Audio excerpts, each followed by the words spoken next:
শিল্পাঞ্চল আশুলিয়ায় দেশীয় তৈরি পিস্তল সহ আজাদ নামের একজনকে গ্রেপ্তার করেছে সেনাবাহিনী। আজ ভোররাতে আশুলিয়া জামগড়া এলাকায় ঝুট ব্যবসাকে কেন্দ্র করে অস্ত্রের মহড়া চলছে এমন খবরের ভিত্তিতে জামগড় আর্মি ক্যাম্পের সেনা টহল দল তৎপরতার সাথে অভিযান পরিচালনা করে স্থানীয় একটি জুটের গোডাউন থেকে দেশীয় তৈরি একটি পিস্তল উদ্ধার ও একজন ব্যক্তিকে আটক করা হয়। আর্মি ক্যাম্প সূত্র জানায়, উদ্ধারকৃত অস্ত্রটি স্থানীয়ভাবে তৈরি বলে ধারণা করা হচ্ছে।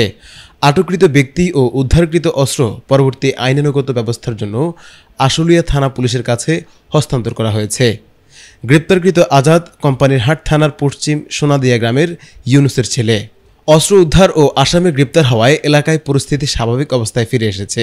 বর্তমানে এলাকাটি নিরাপত্তা বাহিনীর নিয়ন্ত্রণে রয়েছে।